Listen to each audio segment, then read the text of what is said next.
Thank you. Hello.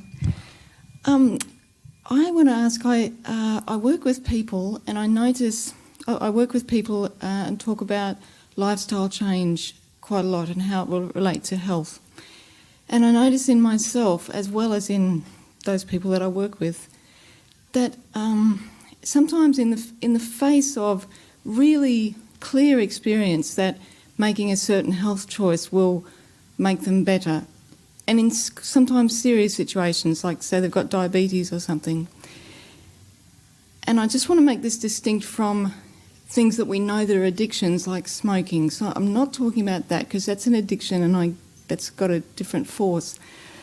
But sometimes people, for example, they'll go on a gluten-free diet, say, and they'll be much better for 3 months, and then they'll come back and they've started to lose that momentum, lose motivation, and they're drifting back into the diet that doesn't suit so well.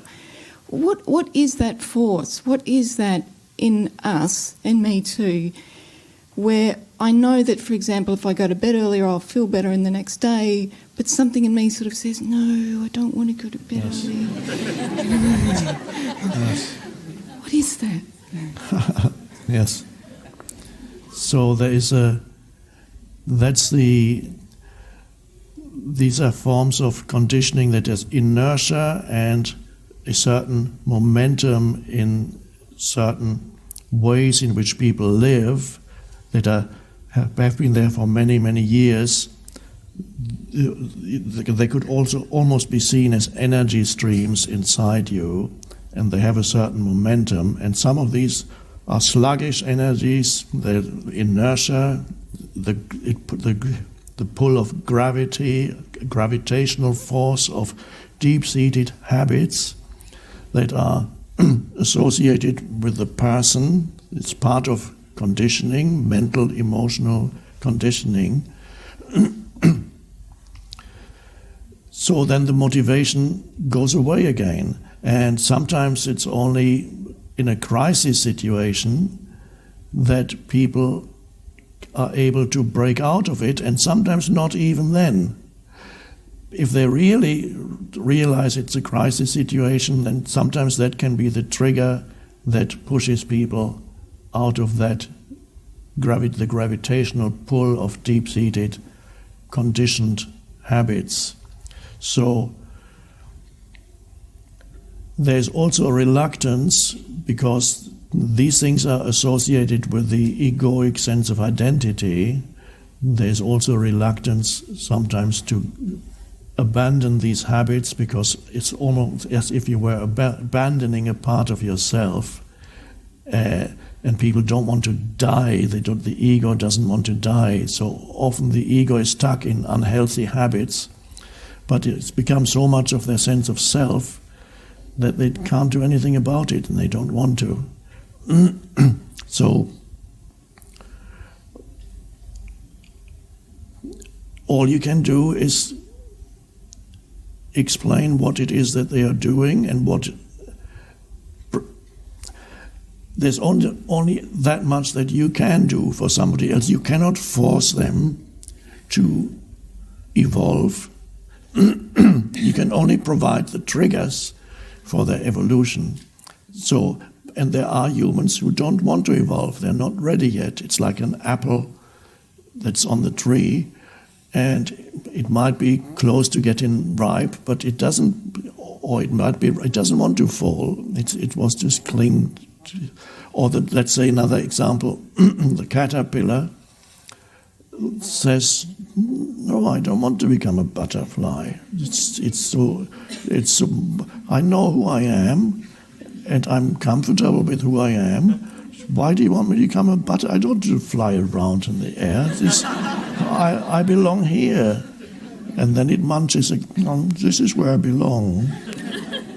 And no matter how much you talk to the caterpillar, you have to wait until finally the caterpillars, when it gets close to the transformation or metamorphosis, then the caterpillar experiences life becoming quite unpleasant. He cannot be a caterpillar anymore, and he can't even crawl anymore, and something is very wrong suddenly. And It's only when life becomes totally unbearable for the caterpillar, then finally he gives in and says, okay, I can't stand this anymore. I'd rather be a butterfly. And so humans are a bit like that.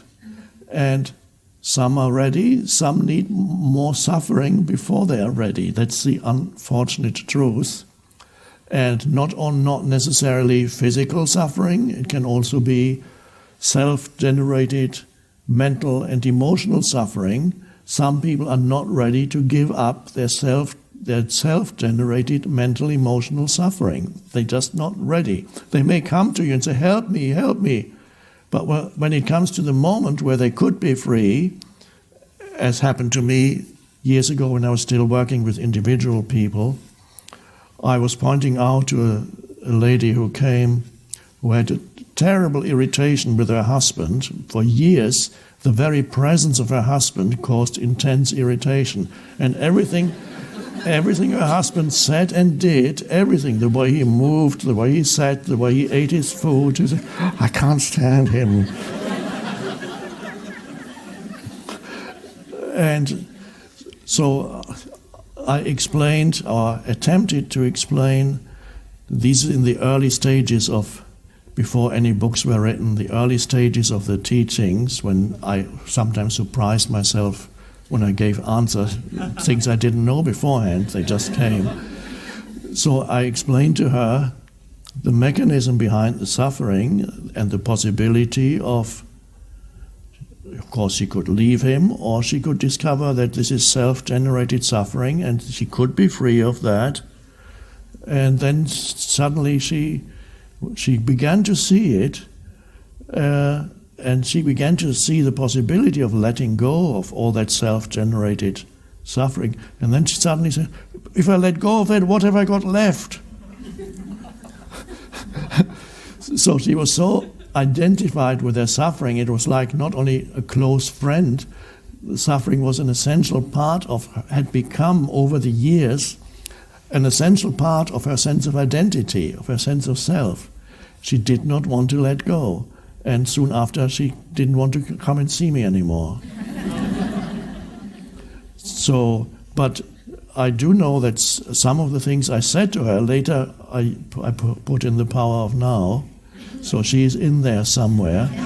And hopefully she lived long enough so that she could read the book and perhaps saw herself in there. And then perhaps at that stage, perhaps she was ready. We don't know.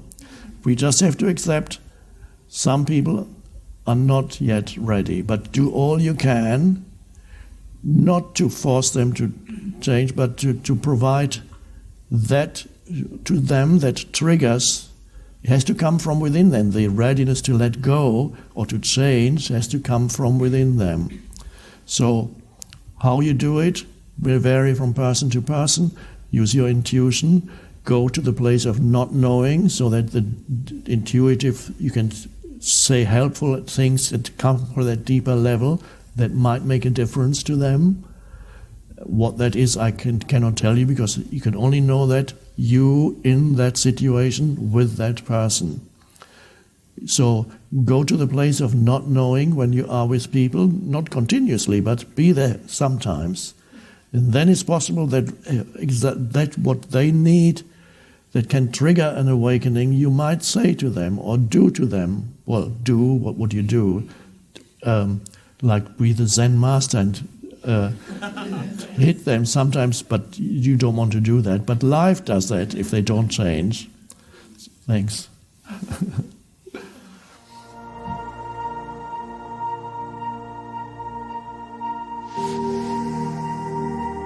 This mind-made sense of self is also much more focused on the negative than the positive. To be free, you awaken to who you are beyond your history and your life situation.